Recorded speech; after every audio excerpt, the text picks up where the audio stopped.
Hello, everybody, and welcome back to another episode of Vegan Proteins Muscles by Brussels Radio. My name is Danny. My name is 𝐃𝐨𝐽. And this is episode 19.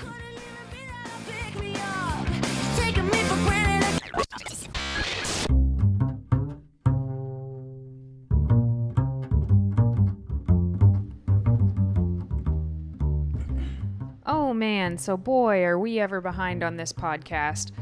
This has been a really, really hectic month with just one thing popping up after another, and we really decided that we needed to take a little step back and focus on some really big things before we made another podcast. We just had to put stuff in order, if you know what I mean. So, since it's been a while, how have you been, 𝐃𝐨𝐽?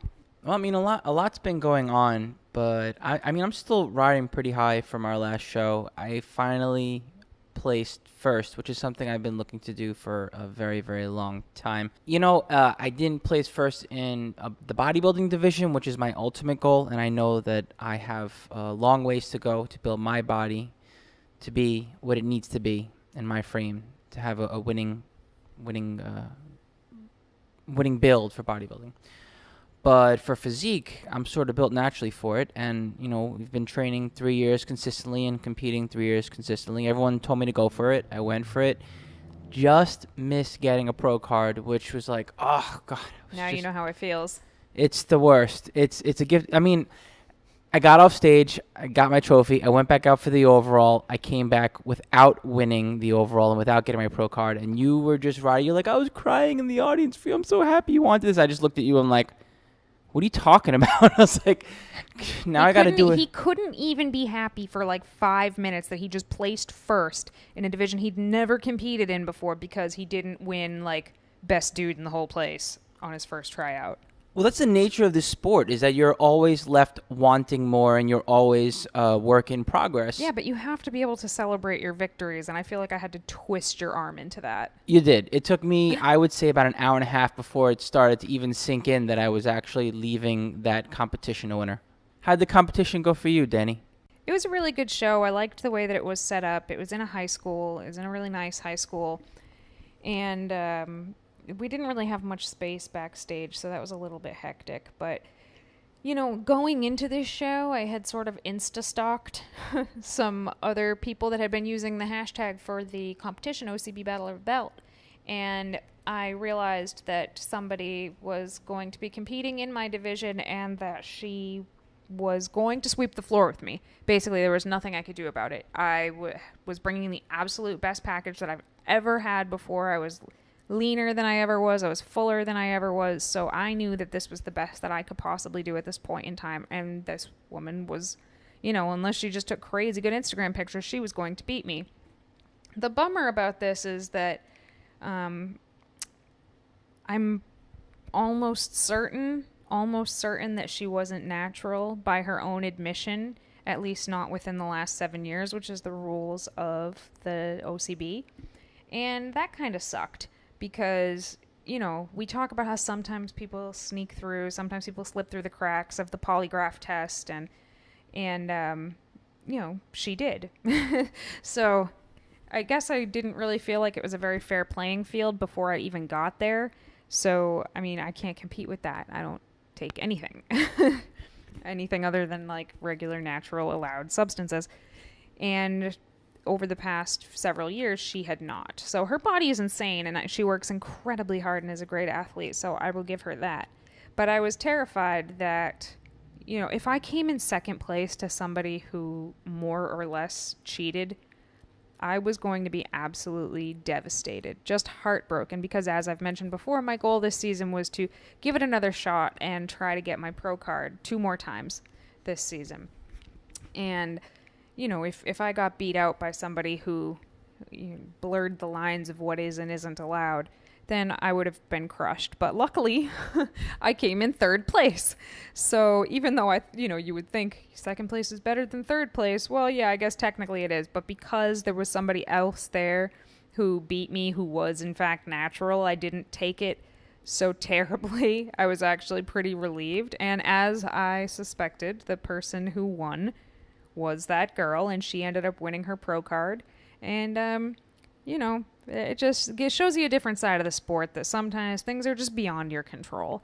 And you just got to do it because you love it. And it was a great show. 𝐾𝐿's mother came out to see it, and she's never seen us compete before together, so that was pretty cool. And we had a nice time that weekend. It was out in Jersey. We ended up meeting up with Christina and Greg of Cruelty Free Muscle, so that was cool. Basically, once I got home from that competition, actually going into that competition, I realized that was going to have to be my last competition of the season. Even though I want to do the show that's in like a week and a half with 𝐾𝐿, because I think that it'll be a decent show and I think I would have had a good shot, my body just couldn't handle dieting any longer. And I just, that was something that I had to just admit to myself. Like, if I decided to push through and continue to compete through this season, I would be going against everything that I tell to my clients and that I talk to other people about. I would be really, really pushing the boundaries of my own health. There's no question about it. When you're prepping for a show, you are pushing the boundaries of what is and isn't healthy, and eventually you're going to cross that line. And I did. And some of the things that I experienced that really made me realize, like, you need to cool it, was I was constantly exhausted, which is normal going into a show. I was starting to think about food a lot because I was so hungry. You're basically eating the bare minimum that you can eat to maintain the muscle that you have while not actually gaining any weight or fat. And in a lot of instances, you're still looking to get leaner. My workouts were suffering. I was starting to get injured really easily, getting aches and creaks and things like that. And actually I started to notice that my hair was thinning a little bit. So, that's not like I'm going bald or anything like that, but I did notice some extra shedding, I guess. And I was just like, yeah, no, there's no need for me to push this for another 6 weeks for what? To maybe get my pro card, maybe not. Like, I'd rather just take the extra time for the off season and focus on bringing my calories back up and getting all my strength back and making new PRs and building new muscle, and then coming back, in a year and a half or 2 years whenever I compete again as a better competitor. Exactly. Competition season does have a shelf life, and the longer you go at it and the harder you go at it, the more your body will eventually, like Danny said, start to rebel against you even more. And you have to weigh it out. If the risk is worth the reward, then you can probably stretch the limits a little further, but it's not wise when the risk is not worth the reward. And for some people, genetically, it's just easier too. I mean, 𝐾𝐿 is reversing into these shows right now, so that means he's adding calories every week, and that's how he's prepping for his upcoming shows. And granted, he went from bodybuilding to physique, which is not quite as lean, so, he doesn't have to be shredded to the bone or worry like about that. It mentally, which is big. Right. But for me, in figure, just to get to the level of conditioning that I need for figure is fucking hard. It is really hard for me. So I can't reverse into a figure show. It's just not going to happen for me. No, it's way easy for me to continue doing this, because the truth of the matter is that losing some of my conditioning, going from a bodybuilding frame into the off season, is actually helpful in the physique division. It's more of a softer look. So I'm actually headed in the right direction, and I don't have to stress about it as hard mentally either, so I can get back to life instead of being preoccupied with dieting and prepping and everything that goes along with that, which is important. Yeah. So I've been reversing now for 2 weeks, and just like it is for everybody else, it has been really, really difficult because once there's no end goal of stepping on stage in a tiny bikini, you don't have quite as much willpower to not sit down and just eat till you're full, which is something that you don't get to do when you're prepping hardly ever. You never get to sit down and eat until you're satisfied. It's like you sit down and you eat, and sometimes when you're done eating, you're still hungry. So when you're reversing, you're still going to be hungry. You're still going to be hungry because you're bringing your calories up slowly, but without the I need to get ready for this date. It's so much easier to just be like, yeah, but it doesn't really matter, so I'm just going to eat what I want to eat right now, because there's really no outward consequences of it other than I'm going to gain body fat faster than I would like to.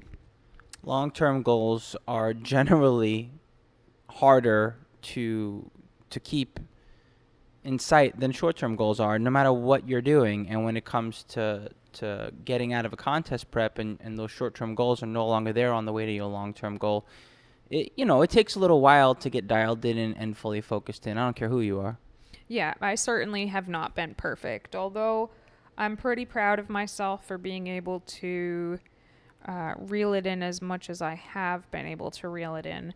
And I've been able to hit my macros most of my days, the vast majority of my days. And sometimes I just feel like eating what I want to eat right then. And that has to end up being a conscious decision that you make to allow yourself to be human and, eat more than you're supposed to every once in a while. And that's life.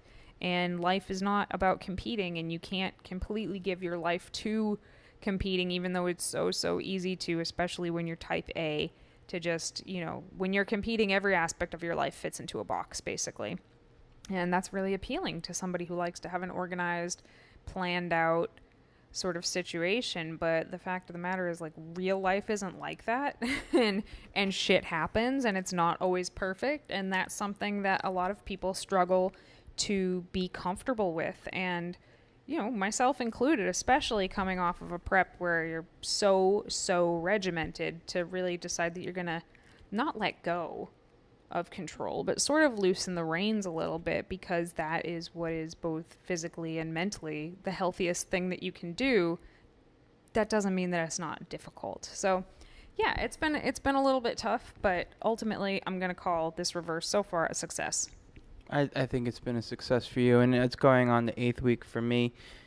And it's all about the big picture and the balance and being able to loosen up the reins. But it's kind of weird, because it's like what you have to do basically is take yourself out of what you've been doing for almost half the year or more, depending on how long you've been prepping.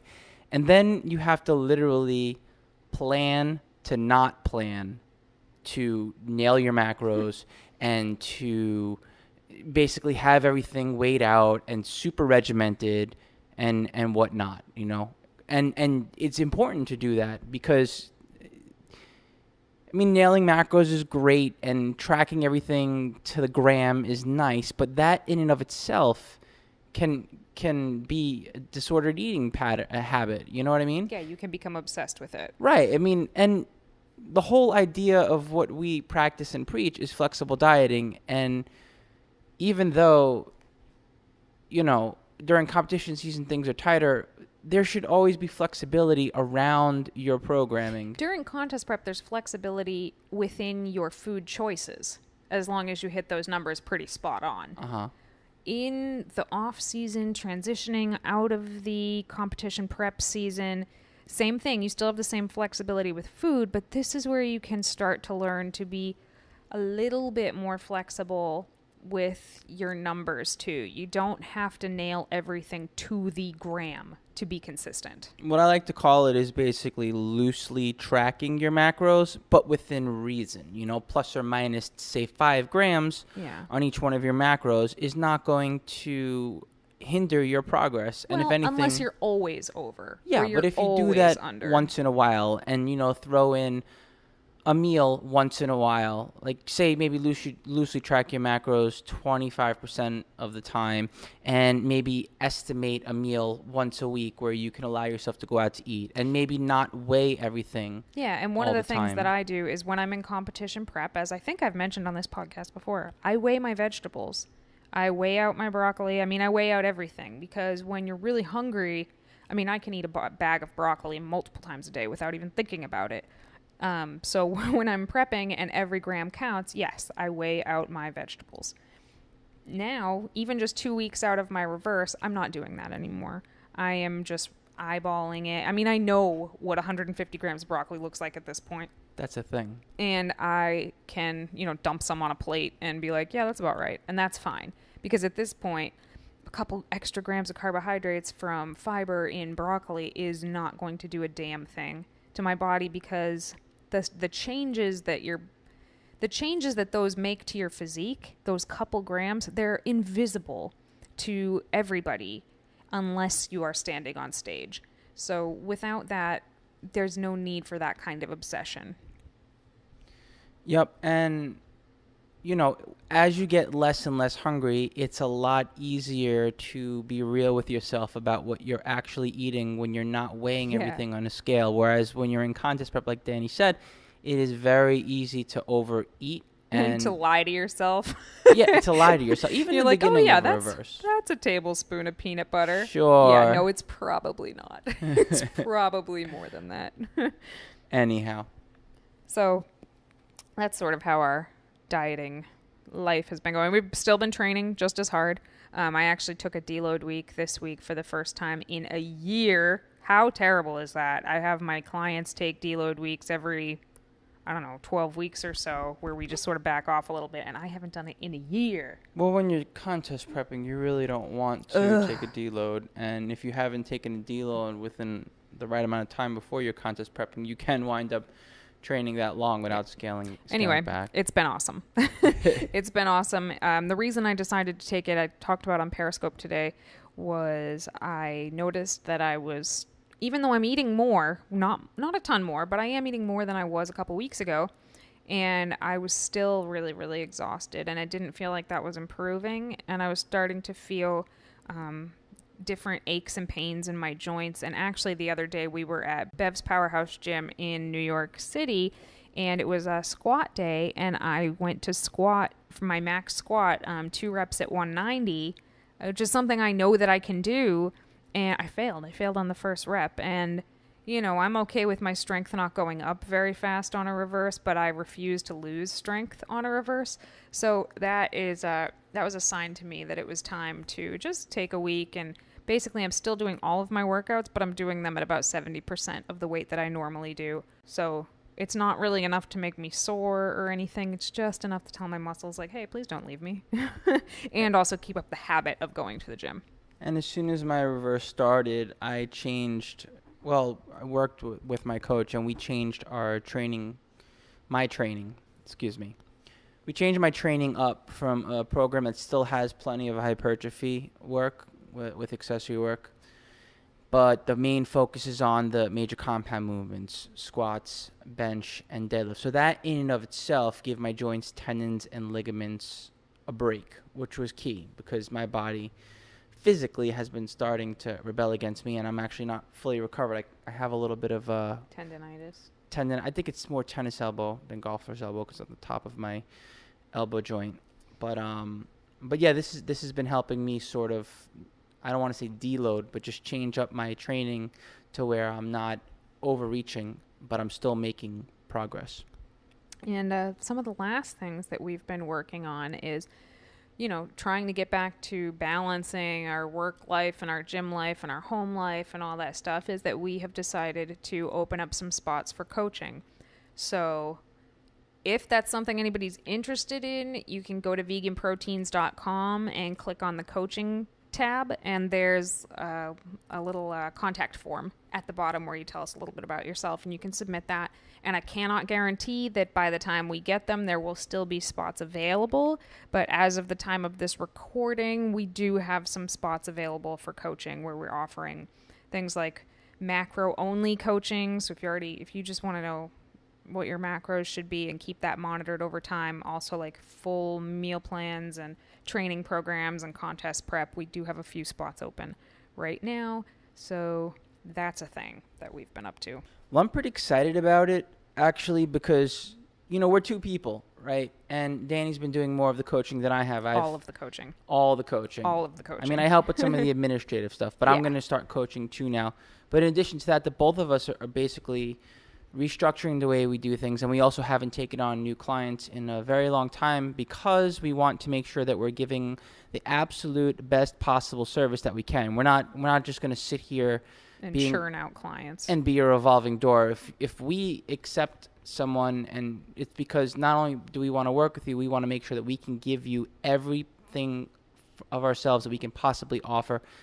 So after being booked up for, I would say, over a year, perhaps, that we haven't really accepted any more than one person here or there, It's been over a year, and people have been asking to work with us for a while. So the fact that we're able to open our doors up right now for a period of time, I'm actually pretty excited about it. I'm pretty excited to have you as my coaching sidekick. Yeah, it's gonna be cool. I've been looking to help people out, and I think we've gotten to the point where we've organized everything in a way so that we can actually still give our all and accept new clients. So what we wanted to talk about today, we're kind of late to the party, I guess. A few weeks back, I want to say it was a few weeks back, this woman came out with a video on YouTube that ended up going viral. And I kind of don't even want to say her name because I don't want to give her more attention, but like everybody knows about it already anyway. So her name is Nicole Arbour, and she made a video called Dear Fat People. And it was literally like the rudest video I have ever seen in my life. And I'm pretty difficult to offend because I find a lot of offensive things to be really funny. It's just this really dark sense of humor that I have. But for something about this didn't come off as funny. It just came off as mean for the sake of being mean. The gist of the video was that fat shaming doesn't really exist. That's just fat people whining about the fact that they can't control their lives. And then she goes on to fat shame people and says that that's how she's going to get them to change their behaviors, their eating and exercise behaviors. And then she tells us this horrible story about what she calls the fat family at the airport. And it was just it was disgusting. The whole video was disgusting, and I was happy to see that when I dug into it a little bit more, that seemed to be the general consensus. It wasn't like I was just being oversensitive. It was just a disgusting video, and I believe she has yet to apologize for it. She's standing by it. Well, I mean, I guess when that's what you do for a living, any attention is good attention. And I know she's a comedian, and I've seen comedians make fun of lots of groups of people and sat back and actually found whatever they were saying funny. There was just something about this that wasn't that. It wasn't funny. It was like cheap, easy humor. It might as well have been telling fart jokes. Like, it was just so easy. What an easy target. Anyway, so what we wanted to talk about today was, fat shaming and fat phobia and things along those lines, because I feel like in the fitness industry, there's a pretty strong dichotomy between the people who are, trying to scare and shame overweight people into picking up an exercise regimen and scare them into losing weight, whether that's a scare for their health or a scare for how they'll be accepted by society. And then on the other side, you have the fat acceptance movement, which basically celebrates bodies of all shapes and sizes, especially overweight bodies. And there's also I believe it's called Healthy at Every Size movement, which implies that you can be healthy at any size. And I guess from my perspective as somebody who used to be obese to somebody that now competes on a physique stage and coaches other people, is that it really is not so black and white. This is a really, really sensitive topic, so I'm trying to approach it as sensitively as I can. And just bear that in mind, that this is, I have a fair amount of perspective from both sides here, because I did grow up obese, and I know what it feels like to be fat shamed. And I know for a fact that once I lost weight and became quote unquote, thin and acceptable weight, that people looked at me differently, people treated me differently, and that was a real shocker to me, because it was something that I had never really thought about up until that point. Well, what this conversation we're having right now is reminding me about. It's our episode that we had about self-improvement versus self-acceptance. Mm-hmm. Because, we spoke about, you can be your own best critic and worst critic, and which one is going to yield optimal results. And how often do you see someone, whether they're being guided or pushed, in essence, towards their fitness goals by themselves or with a personal trainer, beating themselves up and hating on themselves and basically not loving any bit of the process from start to finish because, one, they want to be somewhere and they're not, which is, for all intents and purposes, let's say they want to have a leaner physique. They're not there, so they're going to beat themselves up over it. And then they finally get to the end result, and they're still unhappy. Why? Because they never loved themselves in the first place. They shamed themselves, and they allowed others to enter their own personal space and shame them. And it's a big problem.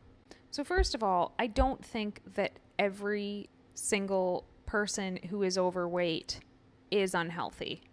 I don't believe that to be true. I believe that there is some truth to the health at any size movement. There is definitely some truth to that.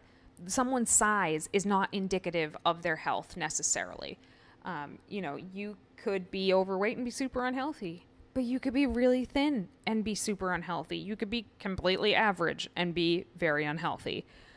You can't tell that by looking at somebody. You don't know how fit somebody is. You don't know what sort of health problems that person has. You cannot tell by looking at somebody. So it is a completely unfounded assumption that we make about overweight people in general. So looking at someone who's in the overweight category as far as how the medical field describes it, say that they're described as morbidly obese. Would you say that they're healthy at any size at that stage?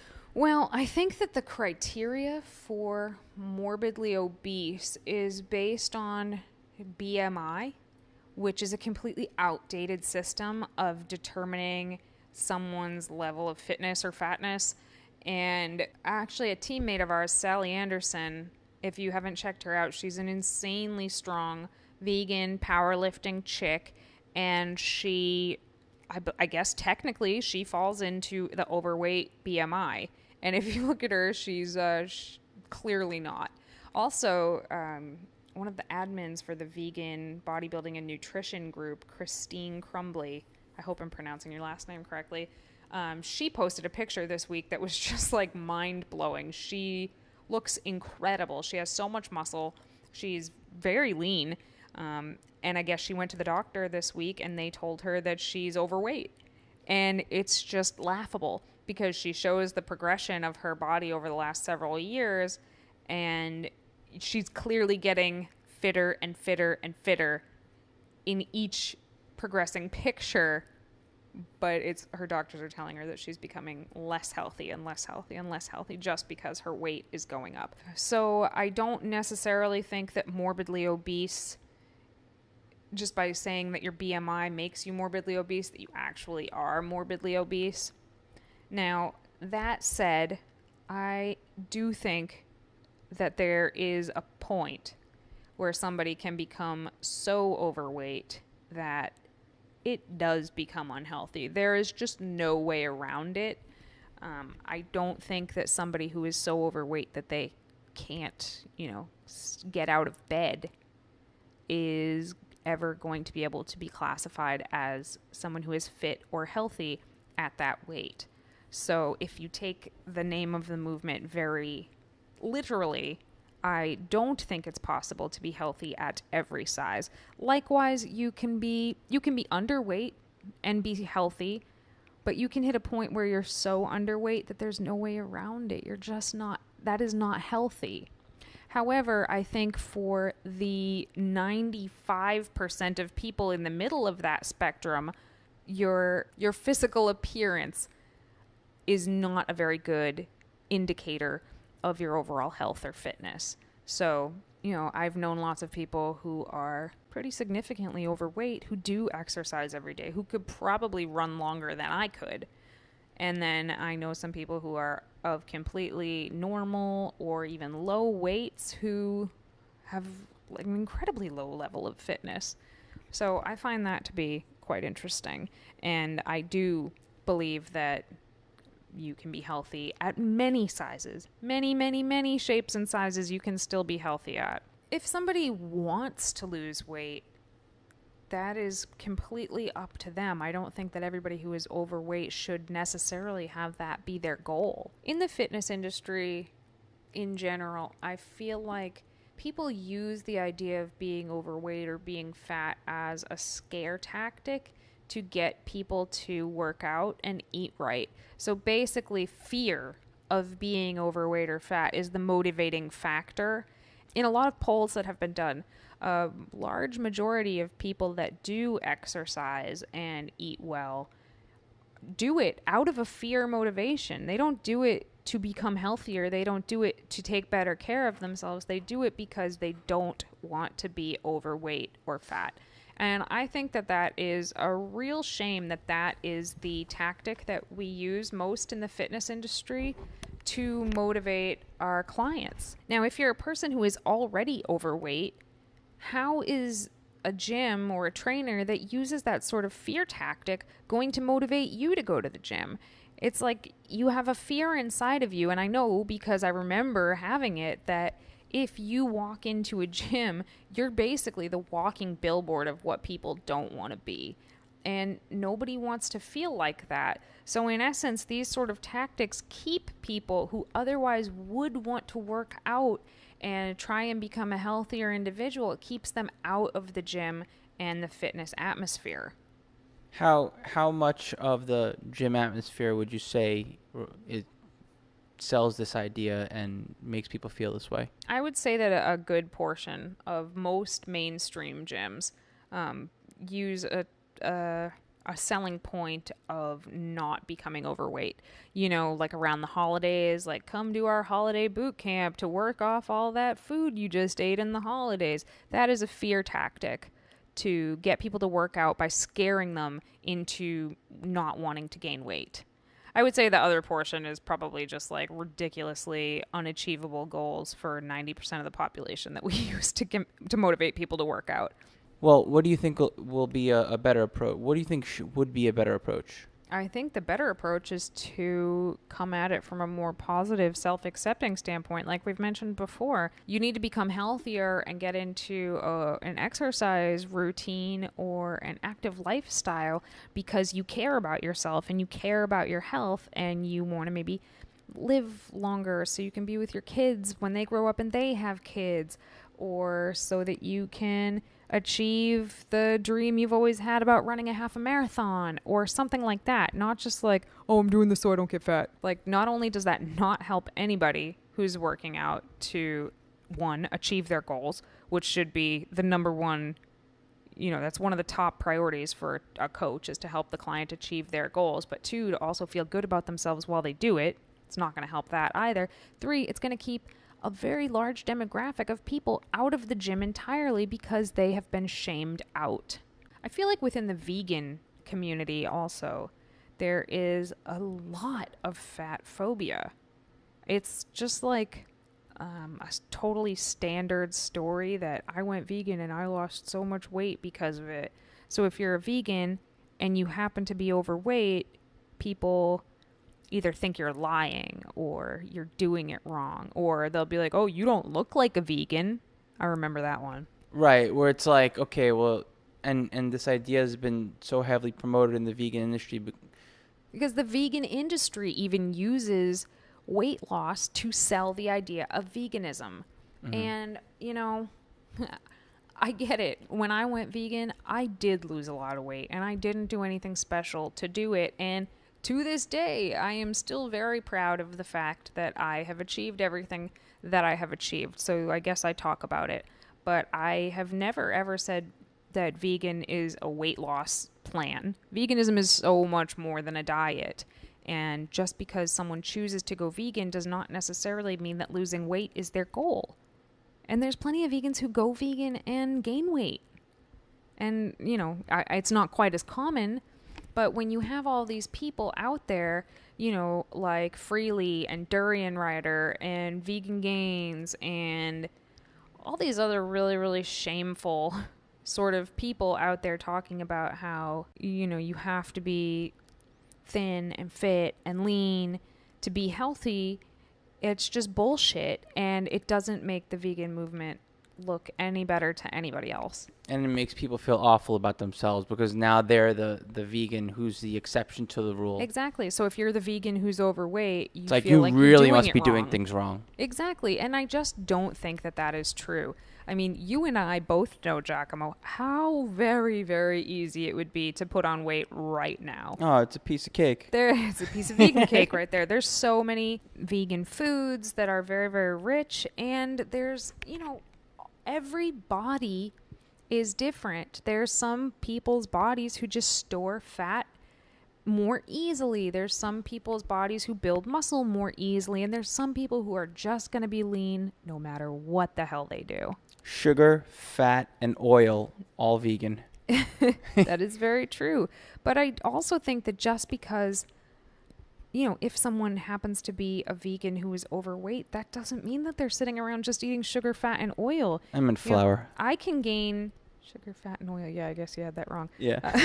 Sorry. I mean, I could pack on weight really, really easily with whole foods. And in fact, I have in the past. I've tried out a 100% whole foods vegan diet, no oil, and I gained plenty of weight on that. That wasn't my intention, but that was my experiment, and that's how it went down. So, I mean, the point is that being vegan is not equal to being thin. And I wish that I could scream that from the mountaintops, that vegans, like everybody else, come in all shapes and sizes. And as a community, we need to stamp this fat shaming out everywhere we see it. Because it's bad enough that it runs rampant in our everyday society. We're supposed to be a society of compassion to animals and hopefully, human animals as well. And nothing good comes out of shit talking people who have a little more weight on their body.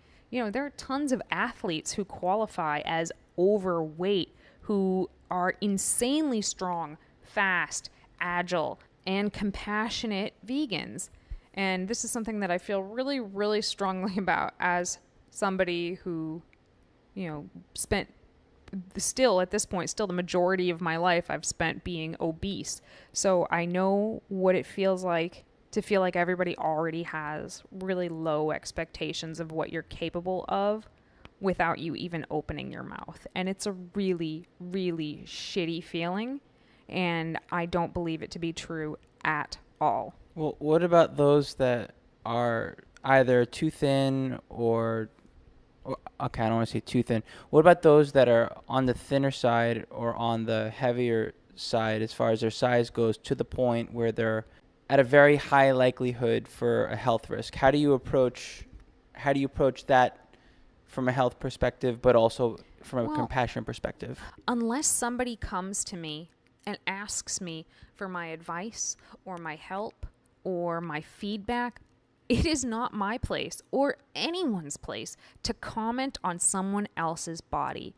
Even if someone is literally eating themselves to death or starving themselves to death, if you are not my immediate family or my significant other, it is not my place. It is not my place to say, like, hey, I'm worried about you and your body. It's their body.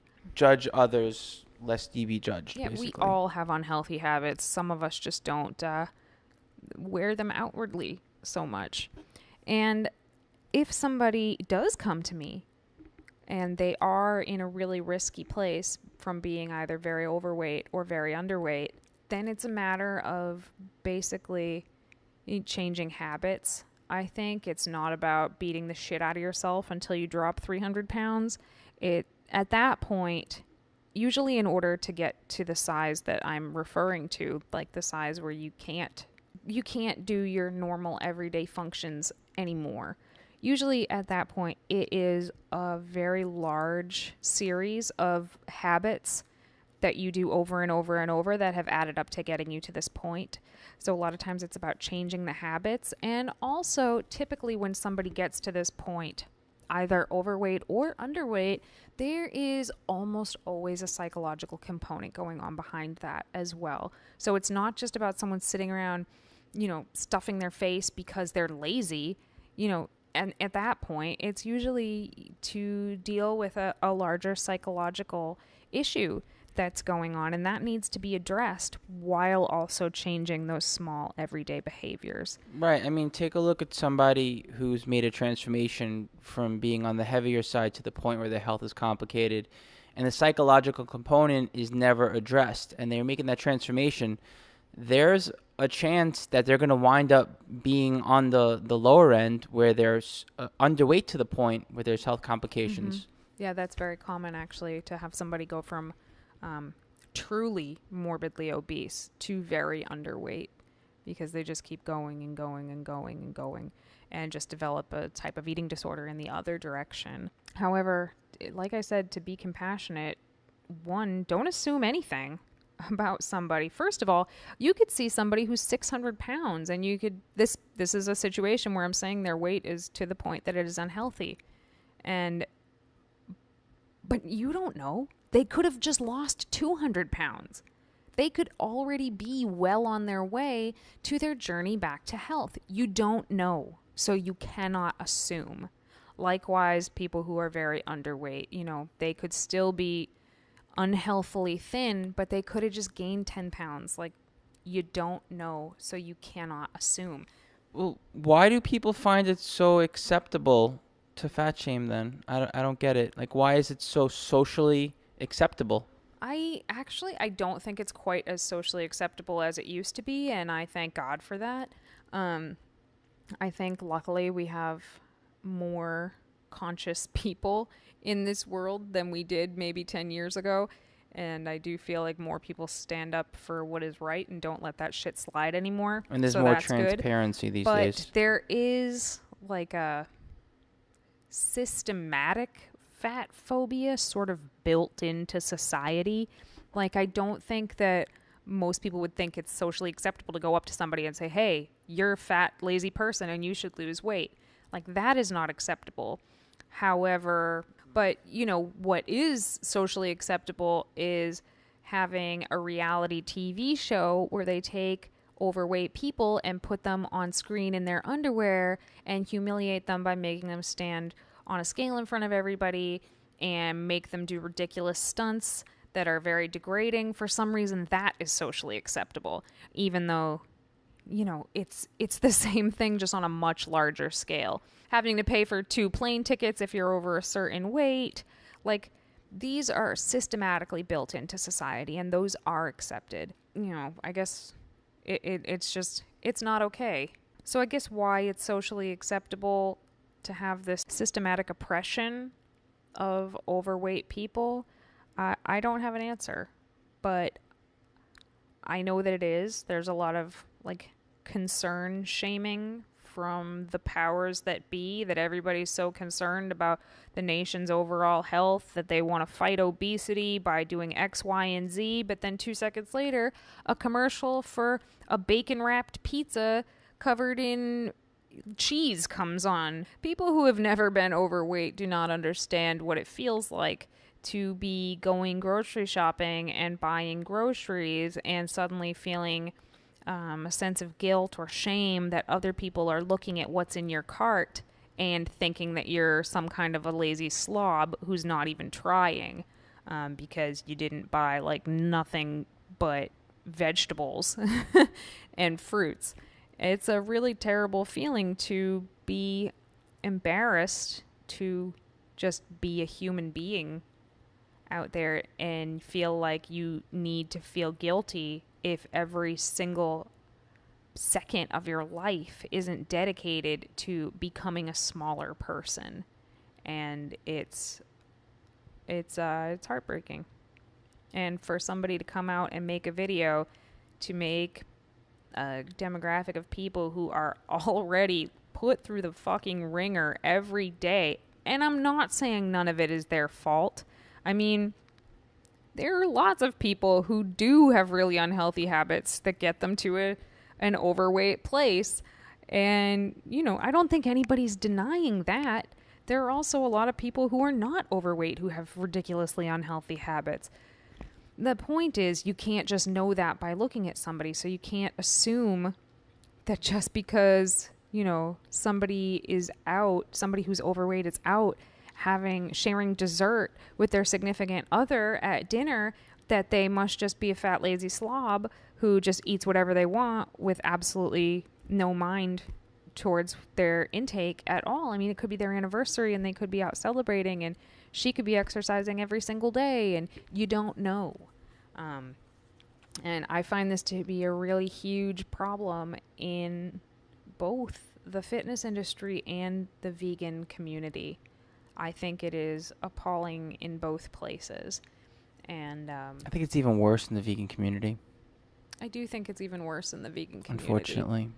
Because you are treated like you're doing something wrong. Well, yeah, because everyone that is vegan wants everyone else who isn't to be interested in veganism. And it's like, if you're not a shining example in every possible way on why someone else should go vegan, then you're basically hurting the cause. You know what I mean? Do you ever feel like that? Yeah, I think people do talk like that. And it's more so than just your physique or your level of health. I mean, it goes into your food choices, into your every ethic. I mean, every part of your ethics. Smoking, drinking. Everything. Which you can be really rail thin and smoke and drink. And those are way less healthy habits than, like, eating potato chips. I'm just putting that out there. But the truth of the matter is that people do come in all types, shapes, and sizes. Vegan or not. Exactly. And don't you want to bring every possible person who isn't vegan into... Yeah, I'm all about bringing as many people towards veganism as possible. But guess what? Not everybody wants to be Freely the Banana Girl, okay? Everything God. from, a smoker and a drinker to a straight edge to in between. I mean... There are going to be people that are going to be interested in a compassionate lifestyle, and we have to be open-minded to those who are not looking towards taking that step or even haven't been exposed to it, to those who already have taken that step. If becoming vegan brings you greater health, hell yeah, that is awesome. But that is really not the main selling point for veganism, and dramatic weight loss is not something that people should just expect out of the gate. Because it's not going to happen for everybody. And being vegan is not about, like, who can have the most perfect chiseled abs or anything like that. It's about compassion for the animals. And however you live a vegan lifestyle and however you look, those are completely irrelevant to the compassionate, ethical side of veganism. So I guess I could literally ramble on about this all day long, and I have lots of stories and philosophies about being a former obese woman, and what it was like to go from that to a physique competitor over the course of a decade or so. And it's been a pretty crazy ride. So if anybody's ever interested to hear a little bit more about what that has been like, just let us know, because like I said, I could talk about this sort of thing all the time. But the short version of this is that fat shaming exists. It totally sucks. And you cannot assume anything by looking at them. So I know we have all done this. I think every single human being in the world has looked at another person and assumed something about them just by looking at them. And I think that's normal. That's a normal human thing to do. But, if you catch yourself doing it, just check yourself. You can look at somebody and be like, oh, they, whatever. But think about it. Like, do you actually know that, or are you just assuming it? And once you're aware of it, it's a lot easier to stop doing it. So, I guess that's pretty much it. Fat shaming sucks.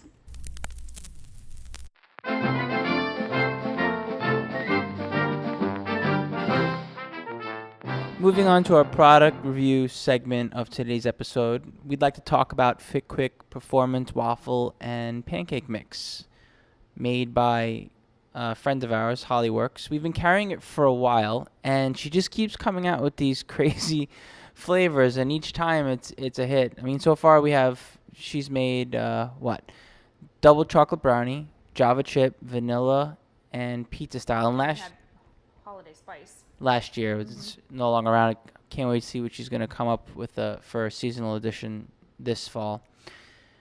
But anyway, there is a new flavor that we do not have for sale yet, but I have been a taste tester for it, and we are going to launch it probably by the time you're listening to this episode. It is lemon poppy seed. And I got to say, she really nailed this flavor. By and far, it is the best. My personal opinion, it is the best texture and taste out of all of the flavors of 𝐸𝐸𝐾 that she's made so far. I actually haven't tried it yet, so my mouth is like watering just listening to this. And I don't know that it could fit everybody's program, but I know that no matter where my program's been, even right before a contest, I've been able to work it in to my meal program and into my macros. You know, you can have, let's see, each pancake is roughly 2.5 grams of fat, 10 grams of carbs, and 11 grams of protein. So it's gluten-free and soy-free and common allergen-free for those who have food allergies, which is also nice. Tell them about the coolest thing about this flavor. The coolest thing about this flavor? Well, I would say the contest that's going on right now that we'll be doing together for the Golden Scoopy. What is a Golden Scoopy? It's a take on Willy Wonka and the Chocolate Factory. With the golden ticket, one of the bags of the lemon poppy seed flavor has a golden scoopy in it. So we have no idea which one it's in. Holly doesn't even know which one it's in. So it is unriggable. And, what do they get? Well, that's what I'm looking. What do they get if they win? Find this golden scoopy in the lemon poppy seed 𝐸𝐸𝐾, and you've got the golden ticket to making all of the vegan protein donuts that your heart can desire in a way that no one else can, because you will have the only chocolate raspberry 𝐸𝐸𝐾 out there that's made by 𝐸𝐸𝐾. I'm kind of jealous. I want it, actually.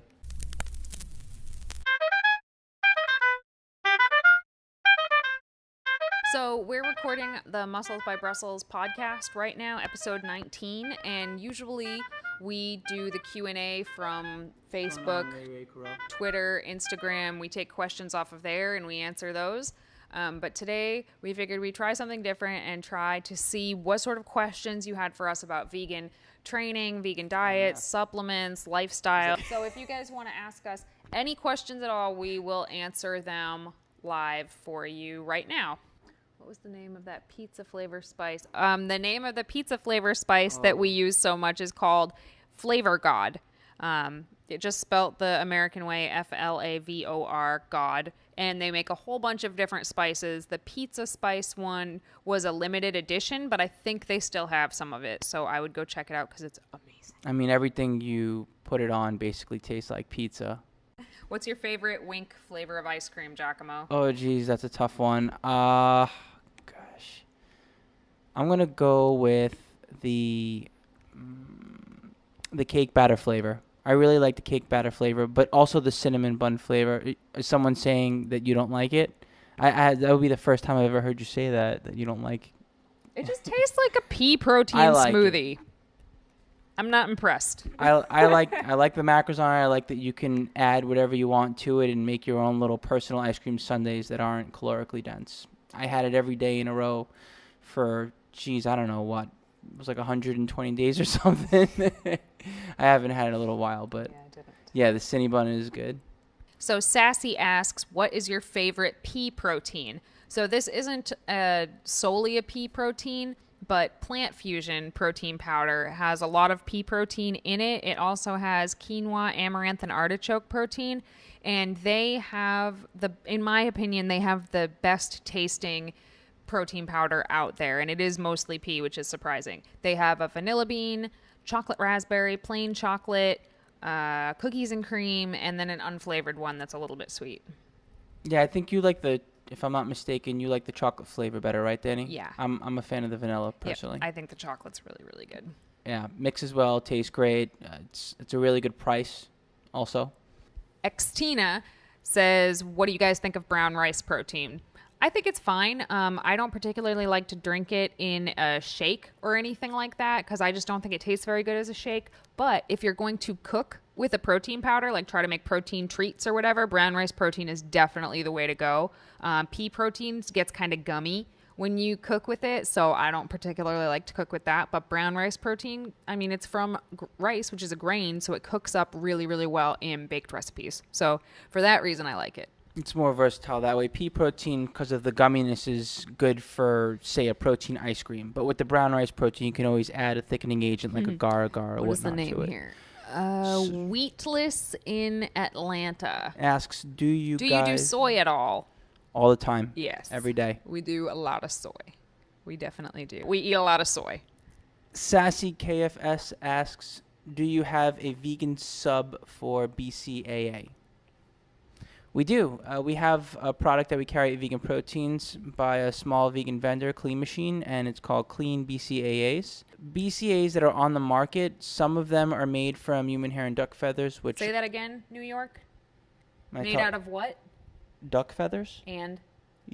Human hair. Do I have to pronounce my H? Yeah, no one's going to know what you just said. Human. Some of the BCAAs on the market are made out of human hair and duck feathers, which is gross. So the clean BCAAs are made from plant amino acids specifically.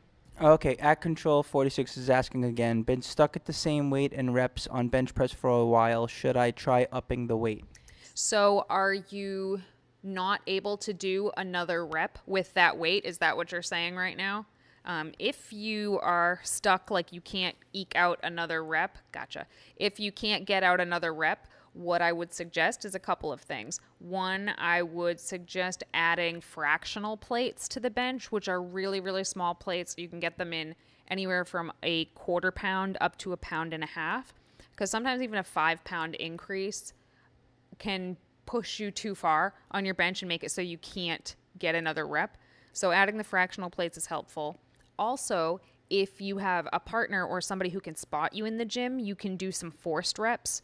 So once you get to the point where you basically know you can't do another rep on your own, your spotter comes in and they help you get the next rep up. You push as hard as you can and the spotter helps you as little as they need to help you get all the way back up to the top. And from there, you want to lower it back to your chest very, very slowly. So this is called a negative, where you focus on the eccentric portion of the bench press, and it is actually really, really great for busting through plateaus and building your strength up. Or you could focus on building the muscles that make up the bench press separately a little more, triceps, shoulders, your back, or switching up your exercises, doing some more dumbbell work or whatnot. Also, you have to look at how long you've been at that sticking point. And, sometimes it's good to take a step back a little bit, take a break, and give your body a chance to rest and recover. I mean, there's so many variables, but... Anne asked, what is the best split? For example, 6 days on, 1 day off. It kind of depends on your goals a little bit, but we'll talk about weight training specifically. My favorite split is 3 days on, 1 day off, 2 days on, 1 day off. So that covers the whole week because I like to have my weeks the same. Ideally, I would say 3 days on, 1 day off is perfect. But if I do that every time, every week will be different. So I prefer 3 days on, 1 day off, 2 days on, 1 day off. That gives my muscles a chance to rest because I train my muscle groups quite frequently.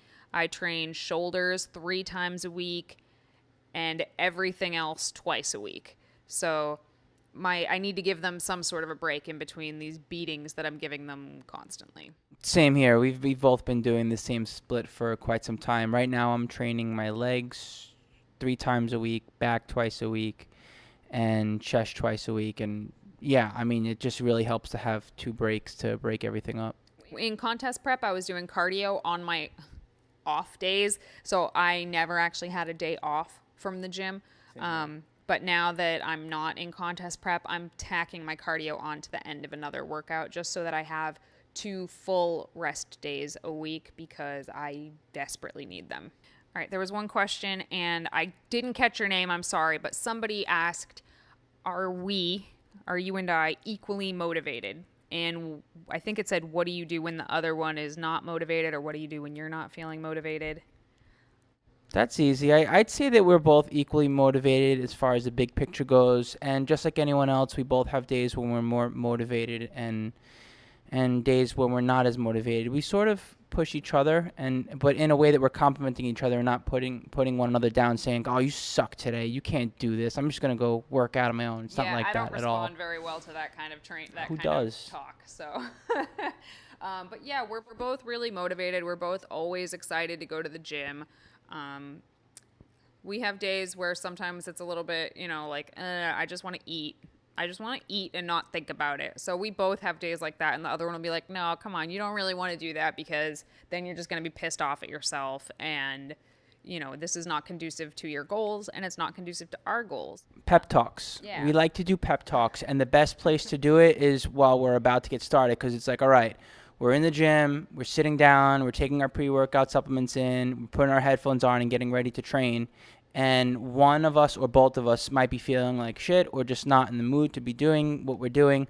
So we sit there and we talk to each other. We plan our workout out. We talk about why we're here and why we want to do it. Just basically. Yeah, this is not an everyday occurrence. No, but it happens. And so sometimes we'll get to the gym and we'll hit the floor immediately. And other times we'll be like, man, I just can't do this.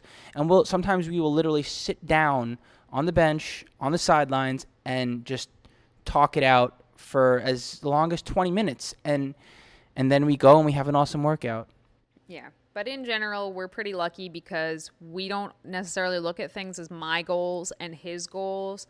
We really do look at them as our goals, and we help the other one reach them because they're important to both of us. I can't read the names. Really appreciate your candor.